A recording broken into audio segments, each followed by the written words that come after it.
going. That's the trend. Right off the bat, RNG, their first ban heading into game number 2. It's going to be that twist of fate. They do not want Scout to pick that one up again. Karma's going to be banned out once more from EDG. And again, we gave Rapid Star, the drafting coach for EDG, a bit of shade last game. You know, the last time EDG and RNG faced in a best-of-5, he really dropped the ball. They were beaten on draft multiple times. But frankly, it was RNG that really struggled last time. They got a great draft and they failed to execute. I like the adjustments that they're already making, taking away the Twisted Fate, taking away that Gangplank. Yeah, Gangplank, another solo lane ban coming out from RNG. A lot of respect towards Mouse and Scout, the two new players for the EDG lineup. As Vladimir is going to be banned out once more from EDG. Everyone gets one, right? Yeah, I know, right? The next important pick that I really want RNG to focus on is the Ashe. They hovered it last time in second rotation, but didn't pull the trigger on it, immediately giving it to Deft's hands. I want to see Uzi get his hands on that champion. Yeah, see, that's my biggest concern coming into this second game's drafting phase is how they actually picked their champions in their rotations. Twisted Fate was surprisingly early rotated, but it worked to an extent that it's now warranting a ban, so that's fair. They can do that again. RNG did not go for anything early. They went for the last pick, Caitlyn. On top of that, only one AD carry ban coming out throughout this entire draft phase. Siva's going to be the final ban that comes out from EDG, and immediately Talia's going to be locked in for RNG. But that's a really important thing. Before we even go down into Talia, which is a massive priority pick, I want to point out, like you said, it's only one AD carry. So Ashe is left up as well as the Jhin. Now, Jhin in the LPL never really fell out of favor. He was very popular before he ever got big on the global stage, and he's used in a very similar way as a pseudo Ashe. His ultimate being used as more so the utility of the slow as opposed to the execution damage. So the fact that EDG have opened up their options, if we don't get Ashe, we can go towards that Jhin. Also just a better Caitlyn when it comes to sieging like to the meta, and it would make a lot more sense if RNG locked that one in with the composition they're now putting. Well, we saw Rek'Sai banned out last match against RNG, immediately picked up here by Clearlove on the red side of Summoner's Rift. Mouse is going to go ahead and pick up Echo and show Looper how it's done on the top lane. Now, Clearlove didn't have any of the global presence on the map. He was forced into that Elise pickup, but it didn't matter because he got a piggyback with Tahm Kench. This time around, his signature champion for most of the splits, Rek'Sai has that semi-global presence if she sets up her neural network of tunnels appropriately. And what's really cool about Clearlove on Rek'Sai is, I say this all the time, the true successor to Wei Xiao wasn't an AD carry, it was Clearlove. What Wei Xiao was very famous for was how he would trim and create the sixth man on the map, that slow push with waves. Watch Clearlove in side lanes when he has global presence on a Rek'Sai. He'll get his Tiamat, he'll turn it into a Hydra, and he'll sit there and he'll push waves and create pressure points for his team. Well, we're still waiting to see what the next two lock-ins are going to be for RNG. Mlxg was hovering over the Heck Room. We already saw how he was talking about how he's the bigger Heck Room than Clearlove, and he's still holding on to that Ghost of Smite, so it's still a possibility later on, but they do lock in Nah as the top lane pick for Looper, and they take the Tahm Kench away from Meiko. Yeah, I'd mentioned this at the end of the last game. Nah is one of the champions we're expecting to see much more of as the series progresses. Of course, the Game 1 cheese is out of the way, and the Tahm Kench respect taken away from EDG. We haven't seen a lot of Mata on Tahm Kench. Mata more so known for his Alistar as well as his Braum in the LPL. So very curious how it's going to happen. It does fit right in that wheelhouse of, you know, the RNG win condition. The bot lane just needs to survive, so Mata can very quickly reposition Uzi, pull him back into safety, as well as help shot call with his TP ability. I like the concept of the shot caller having Tahm Kench just so you can eat people that are out of position. If you want to disengage, you're like, nope, we're going back. Or if you're going in, it's nope, we're going in. It makes plenty of sense that Mata be picking up that champion as Uzi's going to go ahead and lock in Jhin. So it's Jhin and Tahm Kench in the bottom lane, but on the flip side, it's your favorite lane, Froskurinn. It's the mustache lane of Ashe and Braum for Deft and Meiko. And if Mata is known for his Braum, Meiko specializes in this champion. There's actually a bit of a joke going around that Clearlove made the statement that Meiko said no one can be bad at Braum, and Clearlove said Mata. And Meiko goes, that's just because he misses his cues. Followed by a highlight of Mata missing every single cue possible in a match. As this time around, Mlxg is going to be picking up the Elise, so going to be taking that into the jungle against Clearlove. One other thing, you already mentioned this, Clearlove has the propensity to sit in side lanes and start to push it with Tiamats. It also unlocks the middle laner to play something like the Cassiopeia, the Syndra, the Zed, the Assassin that can actually kill you because he doesn't have to split push. And reminder, Scout, former sub and backup to Faker on SKT, he was very well known for his Zed in Korea. He did get to play that in the Kespa Cup when he got his debut, so this is not a champion that he's unfamiliar with. This is kind of a signature pick, although he has not played with it in the LPL. He has not. This has normally been a pick that Pawn would be picking up. Even Twisted Fate, a champion that we normally see Pawn pick up for EDG, who's not playing due to his back injuries, but Scout, he's been a fantastic player for EDG throughout this entire summer split. And that's the brilliance. Again, everyone looks at Mouse and says, this guy has stepped up huge for the team, you know, taking the place of Cora, the former captain of EDG, but it's really been Scout and how versatile he's been. He came in with the reputation of being an assassin player, immediately went to the wave control picks, filled more of that unstoppable 2014 role for EDG, now taking the Zed in the grand finals, as well as having an incredible performance on Twisted Fate in Game 1. Scout is really shining, while Xiaohu is taking a step back. We're going to see how he's going to be able to use this Zed in the mid lane here. EDG, a very different team composition going into this match. Not as much global pressure as they had in game number 1, but still a fair amount with the Ashe as well as the Rek'Sai. RNG as well, changing things up. They've got the Talia pick that we said will be very heavily contested coming into this best of 5 series. Yeah, absolutely right. So the Talia is picked up, but Scout seems to have an answer. This is a second draft phase that's gone quite peculiar in the way of EDG with a very unique strategy. The strategy always has been that if you have a roaming mid laner to take either the Syndra, the Cassiopeia, or in this case that Zed, saying that you're going to be able to push me in, but I'm going to lock you underneath your own tower with the kill threat. This time round as well, Mlxg is going to be picking up the Elise. We saw last game picking up the Gragas, going into the Elise, was not able to catch up Clearlove, find him in his own jungle and make sure he can't have that impact that we saw him have in game number 1. So hopefully with the Elise this time round, can be a little bit more aggressive. Yeah, you expect to see some more aggression. RNG once again going a rotation-heavy team fight composition. Their opposition EDG still a little bit creative. The Ashe for the pick, the Braum to round that out, and Scout to assassinate. Still the same flavors, the same styles in this second. They have all the tools, but now it's up to their solo laners to see if they can actually execute on this time for RNG. Let's see if they can. We saw EDG solo laner step up huge in that first match, and just like game number 1, it's going to be an Infernal Dragon that spawns first here in game number 2, a specialty of the LPL playoffs, it seems. Yeah, deja vu of game number 1 all over again. So quickly touching back on these compositions. Again, they're very similar to what we saw in Game 1. I think a key difference, though, for EDG, though, is where they have their semi-global presence. So again, it's not in the hands of Scout anymore, it's in the hands of Clearlove, and how that'll change, impact the map and the pressure that they apply. Still, though, they have a strong possibility of running a 1-3-1, especially if Scout and Mouse are able to get ahead on these picks.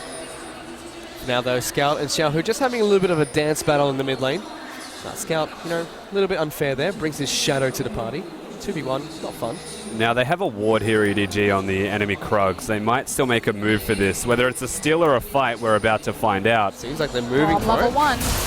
Deft and Meiko looking to try and wrap around Mata and Uzi. Already They've got the Krugs. Deft speed tag, he gets exhausted. So does Deft though. As Uzi now trying to run away. Does take the small Krug for himself. Big Now crit, Deft actually. taking a lot of damage. Has to be careful. Mata might be able to eat him up. He's trying to run away and kite out of this one. Here comes Sal. This is a sloppy fight between the two. They both flash away. Meiko's being eaten up. Uzi reloads. Meiko has to flash away. Uzi decides not to flash forward. And summoner spells burnt from everyone here as only Uzi retains his flash. Rusty said it best. These bot laners will never take a step back. They are always going to take a step forward. These two want to prove we are the best bot lane in the LPL. The only remaining flash is on Uzi. That was insane. They really wanted to give it to each other there. EDG had the way in, but Deft had to flash out and kind of just abandoned Meiko to his own devices. The crit from Uzi, that's a big determining factor. The fact that we went through 2 rotations of all 4 of Jin's bullets was pretty massive in that trade. So now Uzi retains his flash. We'll have to see if he can use it effectively, but here comes Clearlove into the mid lane. Xiaohu flashes away. Clearlove's right on top of him. Scout's going to get exhausted. Puts the Ignite down. The seismic shove knocks Scout forward. He picks up first blood. And suddenly, Mlxg's here as well. Meiko's going to throw the winner's fight. He picks up the kill. 2 kills for EDG. Scumbag Meiko walks away with the double buff. Not necessarily best case scenario, but hey, guys, I wanted the assist. In a bottom lane with no summoner spells, you got to take it for what it's worth. This time around. Yes, Meiko might have stolen that kill, but he was actually looking to try and ensure that Clearlove stayed alive because he was one hit off dying. And that's also back-to-back games where Clearlove's first gank has been in the mid lane. Again, EDG have a very clear formula. It makes them very telegraphed, and Clearlove is mixing that up on the final stage. Clearlove making full use of the fact that Talia shoves out very early there as well, getting around the back, forcing the flash. And Mlxg again being reactive, it this time around pays for it with his life as well. And already very early on, Scout gets a kill for himself on the Zed, has the null magic mantle, picked up 2 long swords as well. Eventually this might become a tough lane for Xiaohu. Yeah, definitely could be. The most unfortunate thing was that Xiaohu knocked them towards him to get the last blow instead of knocking them away. Things might have been different for RNG there.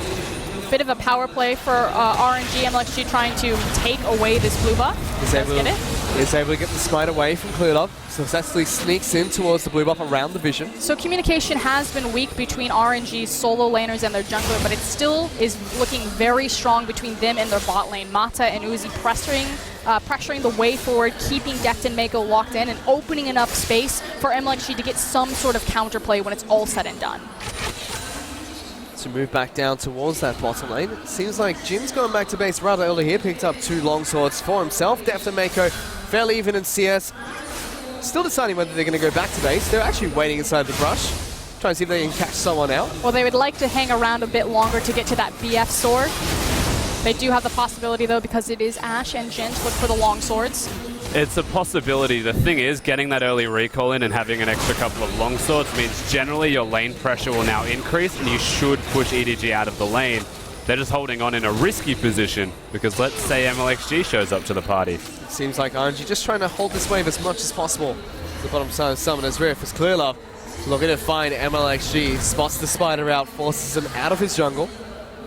Very different heat map already for Clearlove between Game 1 and Game 2, spending a lot of time on Mlxg's side of the jungle, as now that they know where Clearlove is, bot lanes again go back to skirmishing and slugging it out. Mata and Uzi trying to make the most out of their early buy, still freezing away against Deft and Meiko, making it hard to farm. Make sure that Uzi can freeze wherever he possibly can. It's done now for EDG. They do have to go back. No mana available for Deft, no summoner spells. You don't want to get caught out and just die. Scary thing is going to be the experience advantage for Scout. He will beat Talia to level 6, which means that kill threat is just more looming. Let's see it now. And already you can see, normally Talia's shoving out very early on, trying to get the wave underneath their opponent's turret. This time around, Xiaohu is farming underneath his own turret. A Scout is relentless in pressure after picking up first blood. Clearlove has all the options in the world. He's looking now bottom because Uzi and Uzi and Mata are far forward, but with so much advantage in the mid lane, he can invade Mlxg at any corner he wants. Deft and Meiko yet to go back to base, decided to cancel that one out, so a huge CS lead at the moment for Uzi. Approaching 20 CS over Deft. Yeah, and it's just incredibly weak right now from the side of EDG. They will go back to base and potentially have an item advantage when they go back. He's so greedy for that BF sword. Exactly.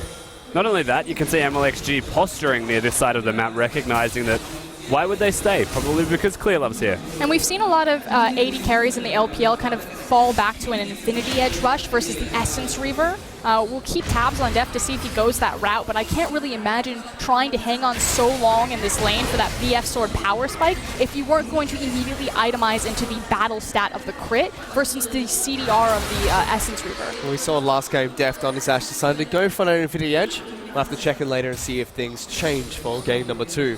To move back towards the mid lane, a small CS lead at the moment for Scout as Clearlove still going to try and take blue buff away from Xiaohu. Yeah, he's had vision there for quite a while, even uses his ultimate to get to it. That's absurd. Yeah, that's a lot of damage. Xiaohu, the double shuriken comes out with the Thunderlord's proc from Zed, immediately chunks him down to half health, forcing him to go back to base. Which is empowering this confidence for Clearlove to continue to amass more farm over Mlxg. 23 to 37, that's massive, even before you take in the 2 assists that Clearlove's toting. He's just taking camp after camp away from Mlxg, who is yet to hit level 6. Clearlove now level 7, 2 levels so far up behind over this Elise, and not a strong start once again for RNG. And I feel like that has to come back to the solo lanes. RNG, Xiaohu, and Looper really being exposed and splintered and bleeding into the jungle.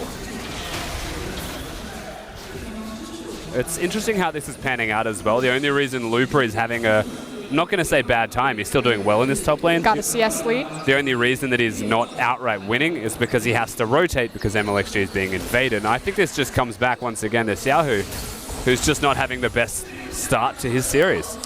Well, so far we've yet to see either top laner use their teleport across the map, just using it to get back into the lanes for now. Smarter actually taking a bit of damage from Deft and Meiko here. Mlxg is waiting in the wings. But the longer nothing happens, the stronger EDG get. We do have both junglers posturing on the bottom side of the map, but right now, EDG are just naturally and organically winning pretty much every lane. And both teleports other than top. Both teleports are coming back up shortly for the top lane as they go aggressive. Wow. Mata gonna get eaten up by Meiko here. As there goes Clearlove, gets to jump onto Mata, pops the grey health, Deft dealing a lot of damage, picks up the first kill in this skirmish. Now they've tagged Uzi. The ultimate comes out from Ash. They flash forward. Double kill for Deft. They trade one back by taking out Meiko, but the instant with the Spider has to come back down eventually. Mouse will use his ultimate to get back to safety as Lupa completes his teleport, trying to get back down to the bottom lane. They even have the mid laners joining this fight as well. Xiaohu and Scout are both down here, but the damage has already been done. EDG take down RNG's bottom lane. Yeah, Lupa being mega might be enough to actually deter them. Mid lane is still rotating at the same time is actually just credit to Scout because he's there, whereas the Weaver's Wall is available for Xiaohu. And now being very coy in his movements, but this all just comes back to EDG playing around their bottom lane incredibly well. Meiko's death was not in vain. He did that team fight so well. And again, some miscommunication between Mata and Mlxg. Didn't look like they were on the same page trying to set up that gank. They thought it was going to be a 4v4 because both teleports came in, but RNG fall down once again. Has Deft missed an arrow like this series? Not yet. I don't think feel one like is it. missed. Well, when you're throwing them at point blank range. Doesn't matter. And this is a champion we expected Uzi to be picking up quite frequently in the series as well. Deft has played a lot of Ashe, but it is known to be one of Uzi's stronger champions. Hold on though, Xiaohu now looking towards top. Does have his Weaver's Wall available. Yeah, also working around pink ward vision, so if he did go in, no one would know. However, it can be assumed, given that Scout is at the enemy turret, saying that he's not here. And again, the more that Xiaohu suffers, the more it actually impacts RNG's vision as a whole. He's the second primary warder for the team, so the longer that he spends dead means that the less vision and information they're able to place on the map. So Infernal Dragon still being left untouched by the two teams. Clearlove still has Mlxg's jungle in mind as he moves down towards the red side of the Spider's jungle, looking to try and take as many camps away as possible. He's over 25 CS up ahead of this Elise. The shoe's on the other foot in this series at the moment. Clearlove has been finding Mlxg consistently, stopping him from being sporadic with his gank paths and preventing any unique and different plays at all. As he's also started up this Infernal Dragon. Pings coming out from both teams towards the pit. They went into overdrive in stopping him from getting that. This was a mistake. So many pings. Mata, calm down. Sanji still pushing on the bottom side of the map in towards EDG's turret, but it seems like Deft and Meiko are very happy with just freezing the lane where it is at. It's just a really tense moment. Deft has his arrow back up and available. They have the advantage in the mid lane.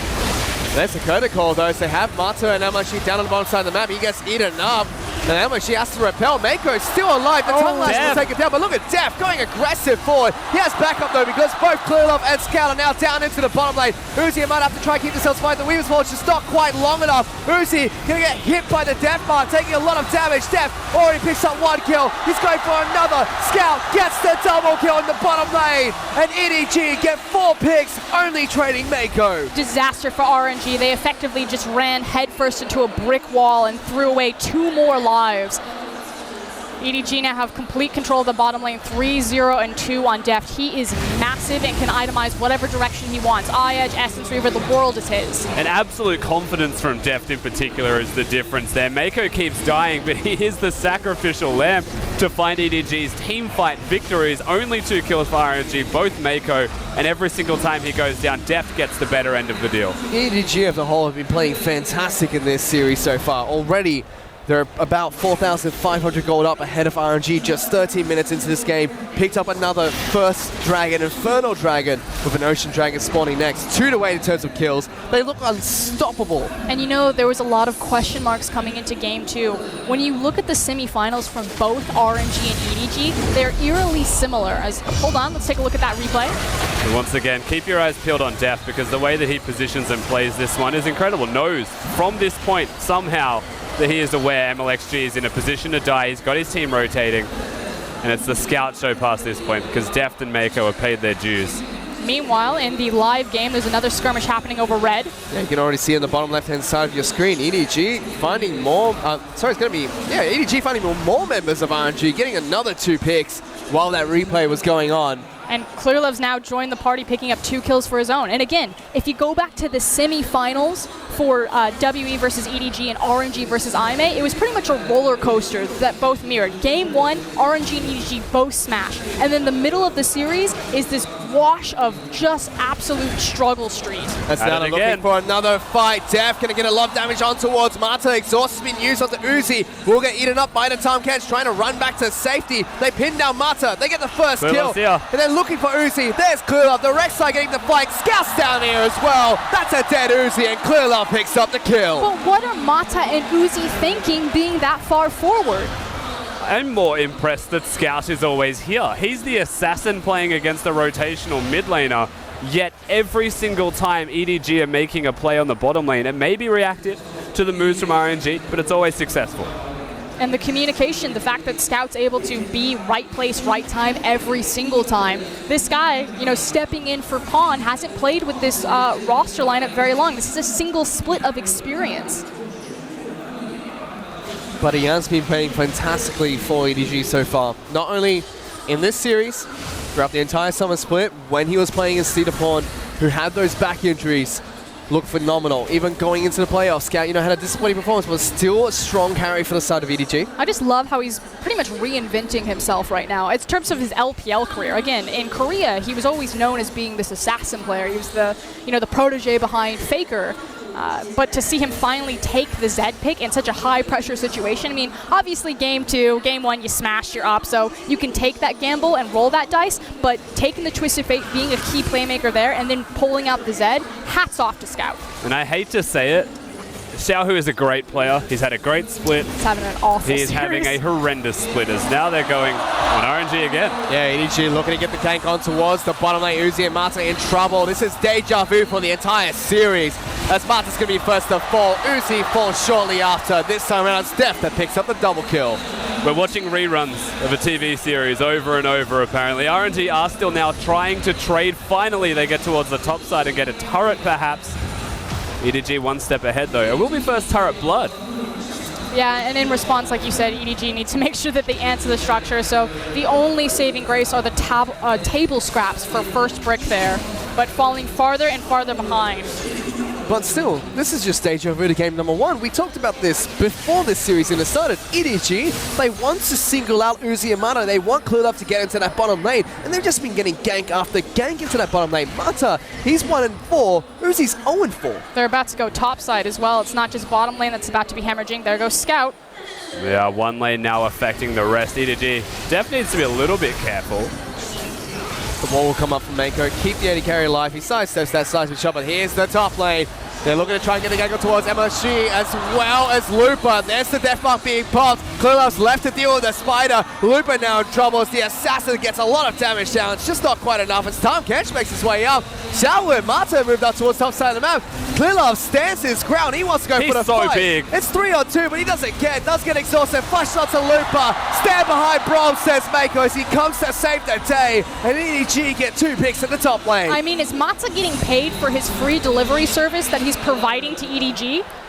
That was a lot of work from Clearlove, though. Scout already showing that he's just a fantastic Zed player. It goes without saying, what we're seeing right now is a mechanical display of brilliance from EDG everywhere. It's also an organized and synergy display of brilliance. Like the communication, so on point for EDG. Not just in their macro movements about how they're moving around on the map, but in their target selection and priority. The fact that they're making the calls. Deft is setting up that kill bottom. You know, oh, you got Mlxg, you can tag him. Deft, I'm leaving you this kill. In top lane now, Scout, do you have this? No. Clearlove, fall back, pick this up. I'm on Gnar. It's just so beautifully juggled and organized. And it's given EDG a 7,000 gold lead in game number 2, just 18 minutes in. And like you said, Rusty, that's going to make it 8 as they take down the mid lane outer turret. And question has been answered if this was going to be another mirror from the semifinals. And it's no. This looks like right now it's back-to-back stomps for EDG. But still feels like a very similar story from what we saw during cross-conference. Every match that RNG and EDG have played during the summer split have just been one-sided victories. Game 2 looks to continue that trend. The dangerous thing is we came into the first game of this series. All right, they won pretty heavy-handed. It was a good win from EDG. Come into the second game and adjusted. They banned everyone out. Mlxg. They're still looking to fight here, Rusty. This time around, the Weaver's Wall is going to be coming out from Xiaohu. Good damage comes out from Scout. EDG decide not to pull the trigger. Well, they're not trapped in there with them. RNG are trapped in there with EDG. Wisely back off. As EDG use this time to start up the Ocean Dragon, that will be taken out with ease, and RNG do not even contest for this elemental Drake. And again, coming into the second game, I have to reiterate, they banned everything that worked against them in game number 1, RNG. Yet, the exact same thing has happened twice in a row. Because the issues weren't necessarily the champions, it was the execution. And again, Xiaohu and Looper being unable to perform. And also Mata and Uzi, you have to look and criticize them a bit, constantly being so far forward against Deft and Meiko when they already have such a far lead. It's Clearlove looking to still steal away this blue buff. Does get picked up by Xiaohu. Suddenly Mlxg's on top of the spider, but on the top side of the map, hello, Looper just gets picked off by Deft and Meiko. Nothing Looper can do. He is a little bit too deep, to be perfectly honest with you, but EDG with absolute control. And here's that 1-3-1. Anytime Zed is on a composition, this opens up, especially when he's 5-0-3. It's a free structure as well as a free kill across map. RNG are hemorrhaging. I feel like, okay, suddenly there's a time gauge to the bottom lane, looking to try and get the gank on towards Scout. Xiaohu going to try and take this guy down. There goes the ultimate coming out. He's going to be able to get away. Dodges all the bullets coming out from Jin except for the final crit shot. He's still trying to go toe-to-toe against Mata. The time gauge will spin him out. Xiaohu should be able to pick up the kill. Forces a flash, though, coming out from the time catch. He had two ways to play that, as EDG are now trading the Baron throughout this. He could have ran, or he could have fought. He chose to fight, and this is why. Well, they've got 4 men on this Baron. Mlxg's just behind the pit, looking to go for that smite steal. Reminiscence of game number 1. There's the first arrow miss coming out from Deft. Let's see if he goes into repel, comes out, trying to get into the pit, has to flash on, he gets it! Mlxg, Mana Southquad steals the Baron away from EDG, and suddenly there's a Mega Gnar in the back of the pit. They take down 3 members of EDG, and they get the Baron buff. Game number 1, Clearlove was confident enough that he could pull that off. Game number 2, he was wrong. This is a huge wave for RNG. Uzi flashes over the wall. RNG showing that there are no pushovers as they fight back at the Baron pit. And they can delete this structure. Massive swing of power for RNG. They're right back in this. We were waiting. There was a big goal deficit. EDG were absolutely in control. But RNG have a massive team fight composition. And this is the difference between game 1 and 2, is the Baron is actually just outright taken. Meiko swaps positions, big accident, saves his own skin, and RNG bring that goal back. And off the back of a fantastic play from Scout, EDG just say RNG, go long and chuck it downfield. And one was moving towards a 10,000 gold lead for EDG is now shrunk. They're now 4,000 gold lead, still have that gold advantage, but for the next 2 minutes or so, RNG have a Baron buff to work with to try and take down more structures against EDG. I will say easier said than done, for what it's worth. EDG still have map control. The Baron will help them get map control. They could get closer to turrets, but I'd say ideally it's just Looper that takes one down if he can deal with Scout. And we talked about, you know, kind of how these compositions really need to siege. Xiaohu also needs to perform well using that Weaver's Wall and blocking people off from these structures. Again, Jin is decent at taking down towers through his massive crit damage, but he's still really reliant on that slow auto attack set. Sanji look to congregate down towards the bottom side of the map as 5 still pushing for these structures. EDG still have Mouse, but pushing on the top side of the map. This structure's going to fall nice and easy. Big wave. For RNG. Yeah, it's Mouse trying to trade now. Scout's not in the right lane to actually split push, means he wants to be here to help defend. Zed does have wave clear. Here comes Echo, so Echo TP being burned. Is going to be teleporting in. Looper's going to be turning into Minina. You kind of teleport back, or forward in time a little bit. I feel like I can see the future. It didn't look like this. Well, they didn't get the turret. Yet. Turret's now at half health. EDG sending multiple members back to base. Mouse going to try and come down. There's the curtain call coming out from Uzi just to try and create some distance for RNG as they look to continue sieging in. That turret incredibly low, but there's the engage. EDG go in. Mlxg has to repel to avoid damage. Big size, big shove. Going to be coming out from the Talia. They're still chasing them down. Mouse forced to use the ultimate to get away. Blinking health bars on EDG. Xiaohu takes down Mouse. That's 2 kills for RNG. They're the Winner's caught. Wall catches them off. They're stuck between a rock and a hard place as Uzi gets the crit shot on towards Meiko. That's 3 members of EDG down. And just from the claws of defeat, essentially, RNG are now bringing themselves within 3,000 gold. Another team fight victory. This is incredible. And welcome to the series, Xiaohu. His Talia play, at least in these last 2 team fights, has been spot on. Not only catching them with the Weaver's Wall, but brilliantly kiting back and layering the damage. The excellent thing about Talia is she's one of the few champions that does damage as she kites backwards, which means that when Clearlove goes to be aggressive, thinking he's a god like that, she can punish him. I do hope we get a replay, but one of the craziest things that actually happened in that was Scout didn't even get to press his ulti, but during that time, when he couldn't press R, he got Gnar ulted and exhausted. So RNG are on the ball. It took them a while to get back into this game, Rusty, but game number 2, once that Baron got sold away by Mlxg, RNG put pedals to the metal as they turn on the heat against EDG, and now still gold leaders in EDG's hands. They still have room to work with, but RNG, they're not out anymore. It's really now about resetting mentality. Like you said, they are within touching distance. An Infernal Drake will be spawning in 27 seconds. Yeah, it'll be the second one that EDG picks up if they're able to get in here, but RNG have absolute control. Scout's not having the same impact that he did in the early game. He's also unable to split push as effectively as he would like. His Clearlove's in trouble. Caught him out. Looper still mini-nars. Clearlove will take his tunnel back to safety now. Gonna go back to base here, probably use his ultimate to get in towards this Dragon Pit. If they contest it, Uzi should be setting up his traps and those choke points. It appears they want to.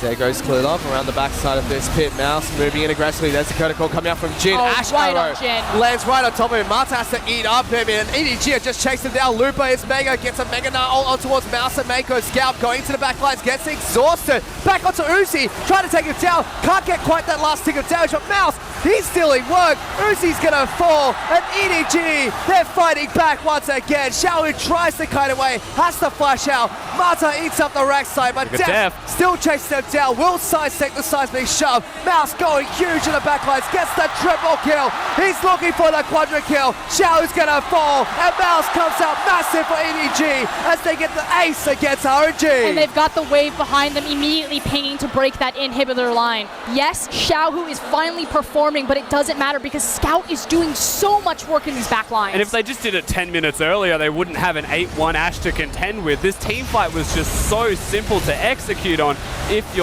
Deft. The Jin ultimate doesn't have to be dodged because the arrow connected, so he gets the better of the ult trade. And this is definitely the Mouse show, but look at Deft. He's just barely touched. He's able to kill Looper and just work around the map so easily. And meanwhile, Scout in the back line is absorbing so much attention from both Xiaohu and Uzi, eventually helping take that Jin down and allowing Deft to just, walk in the park, eat through RNG's front line. Yeah, Zed was buying a lot of time for them. Didn't get the kills, but did enough damage.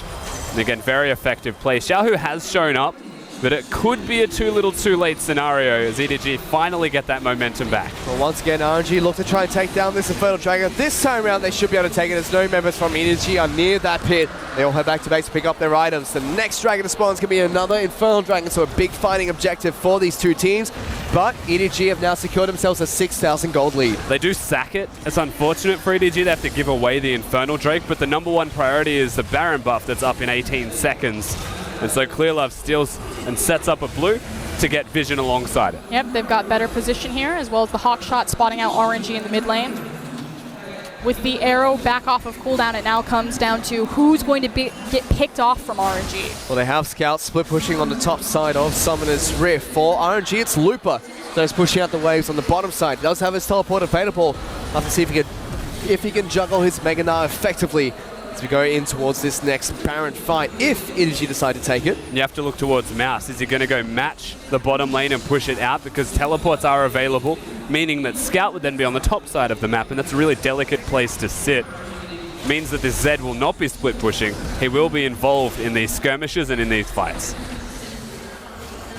Vision becoming that much more important, especially as we play around Fog of War. Again, Scout, he's going to be in the skirmishes. He needs to make sure he can get to that back line. There's the Weaver's Wall, though, as well as the Jhin ultimate coming out. Xiaohu going to land once again. Deft has been a sniper to the sniper so far. Scout looking to try and get into the back lines. Going toe-to-toe against Mlxg to start things off. Forces the Shadow to get back to safety. Uzi has been jumped on. Looper trying to peel, but so far it's Mouse that gets the first kill in this fight. Uzi's still left untouched, but so is Deft. They're both going to get an exhaustion. EDG are collapsing. RNG incredibly low on health. They're running for the hills. They're chasing down the carries, but EDG find 2 picks against RNG and ping towards the Baron. That was a delicate fight for EDG to play out. There was 2 flanks from RNG and they were pressuring them throughout, but they make it work. They get the collapse and they take out enough members of RNG to look towards this. However, there's a teleport coming in. Looper's going in, can't get it. It's this time the smite will secure the Baron. As Looper still has to fight his way out of this pit. Deft and Mouse kiting back away. It's a 3-on-5, but low health bars for EDG means they just take the Baron buff and get the heck out of there. Everyone's fine. We all backed away. Looper, you gonna get cheeky? No, he's fine. wondering where his friends are as they all just ran away from him in different directions. EDG running the scatter comp. Get the Baron, get that gold lead again. Should get a big item spike. And this is actually just Mouse popping off. It's also big because Looper did use his TP to try to get revenge and peel off some of those Barons, which means that through the duration of the Baron buff, Looper will not be able to play cross-map. Mouse has even picked up a Magi Soul Stealer here. I mean, he picked up MVP in game no one. Now he's being a little bit rude with that pick. I mean, when you've got 10 stacks on a Dark Seal, you just happen to have 1,000 gold in your inventory. Echo's already a difficult champion. Not to. Echo's already a difficult champion to kill, Rusty. He's got his ultimate. Now he's got a Guardian Angel as well. That Magi Soul Stealer going to be heavily protected by this Echo. He's actually trying to figure out what he wants for his last item. Probably should be that Randuin's. Would make sense to be picked up against Jhin. Does have the guaranteed crit on his 4th shot. Thank you, Fish. But EDG are now 8,000 gold in the lead against RNG. Back to kind of where they started, so to speak, before Mlxg got the Baron steal. So they look strong trying to come back into the game, but EDG once again just trying to close the front door as fast as they possibly can. Yeah, momentum-wise, they actually have the Baron this time, EDG, so you'd expect map control to be theirs. And if they have that map control, you'll watch them go to this bottom lane. The inhibitor is theirs for the taking with no turret. If this fight is successful, they'd rotate mid, then top. Well, the inhibitor turret was taken down previously, so EDG just waltz in towards RNG's base, take down the inhibitor for themselves, nice and easy. Still have the Baron buff to work with, and it seems like they're moving towards the mid lane to take down the mid lane inner turret and work towards the mid lane inhibitor turret next. They need to be very respectful here, RNG, because that Ash Arrow is still up. The reason I say go mid then top as well is the minion wave has been set up from Mouse earlier. It's a big stack. Power Convergence coming in from Mouse. We're going to try and get the flank on towards Mlxg. Xiaohu use the protobelt to get back to safety. Meiko does get seismic shoved onto the uneven ground, taking a bit of damage, but EDG's just shrug it off and then move exactly to where you expected them to, Rusty, towards the top side map to take down the top lane inner turret. And again, the tension builds. I feel like EDG are just waiting for RNG to step one toe out of line. Top lane inner turret's going to fall. EDG have now secured themselves a 10,000 gold advantage against RNG. 32 minutes into this game. Power Convergence threatening a dive again. There is the Weaver's Wall coming out. Deft and Meiko locked down in a choke point. Luca's about to turn Mega, but will he get popped first? Does get the ultimate off, but gets taken down next. Seismic Shove does a lot of damage on towards Deft. It's a critical, does get blocked by Mouse. EDG can't quite pop Lupa, but still chunked down the front line of RNG, but will have to retreat and can't quite siege the top lane inhibitor turret. That's pretty much best case scenario for RNG right there. The fact that they locked out both Clearlove as well as Scout, and were still unable to pick up any kills. I mean, their inhib tower as well as the top inhib survive, so I guess that's putting in the good column, but... Yeah, I mean, the thing is, walking into a Braum and an Echo is asking to be killed as well, so whilst they actually got 2 people out of the equation, they weren't entirely out, but they were out enough that they could at least get some damage down, deter the turrets from falling. Doesn't mean they'll be able to win the fights outright in situations like that. Well, next big objective coming up is going to be another Infernal Dragon that's up in less than 10 seconds, and already EDG on top of it. Have multiple members on top of this pit, ready to take it down. And should this game go longer, this also means that the next dragon will be that Elder Drake. Very important to both teams because we will be augmenting an Infernal on either side. Especially with 2 Infernals being picked up by EDG. We'll want to get all the combat stats that the Elder Drake gets, especially with 3 dragons picked up, 2 of those being Infernal. And Zlupa now being delegated the split push duty to try and deal with the super minions that are pushing in towards the bottom lane after the inhibitor was taken down on RNG's side of the map. It's a dangerous game here from RNG. They have to play with absolute perfection, otherwise the game is just outright over. Which pretty much means all eyes really on Looper and Uzi. Looper needs to make sure that he excels with that Gnar ultimate and keeps Uzi alive to get multiple rotations through his crit. No Baron buff available for EDG means these minions are fairly weak as they push in towards the base.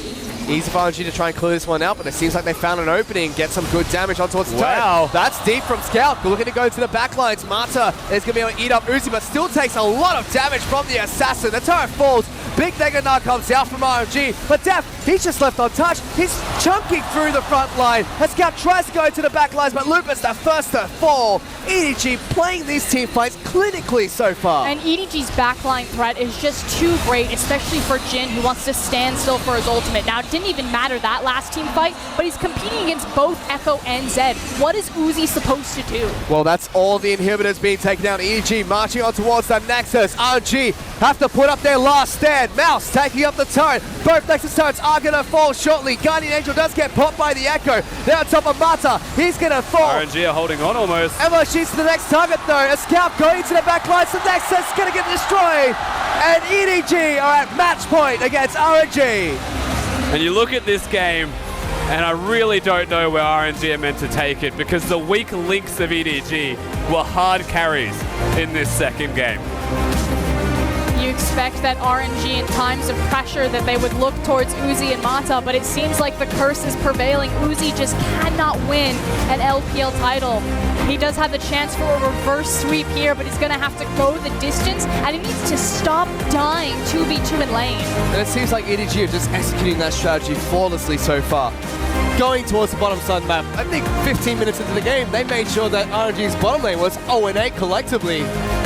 And they've just been relentless in their pressure on the bottom side of Summoner's Rift. Yeah, again, it doesn't matter if your strategy is telegraphed. If you do it well enough, there is no counterplay available. But there's also some slight adaptations to it. We said, you know, the fact that the global presence was on Clearlove this time around as opposed to Scout and how that would adjust the map. Clearlove now back-to-back, his priority in First Bloods have been into that mid lane, which is unexpected. So it's Scout stepping up and it's Clearlove adjusting to meet that. Well, here's a couple of highlights of that last match. Starts off with First Blood, and it was actually a double kill that came out for EDG as they take down not only the mid laner, but they find the instant spider of Mlxg, and they get a kill towards Meiko as well. The most unfortunate thing is how that actually happened, and it was a complete accident, which then sets EDG up for success. And it is just highlight after highlight in the bottom lane of this match as RNG just get picked on time and time again by multiple members of EDG. And we have to really talk about Deft's arrows as well, as I'm sure you're going to see quite a few highlights of them through this round. This guy, American Sniper so far, I don't think he's missed a single one. He's threading the needle, he's hitting high priority targets. I think he hit Jin out of his ultimate twice, forcing Xiaohu into early hourglasses because he's connecting with them. You know, so far, Uzi's picked up Caitlyn, he's picked up Jin, the 2 snipers in the Legends. Doesn't matter, Deft just does it better with a bow and arrow at the moment, the way he's been using these enchanted crystal arrows.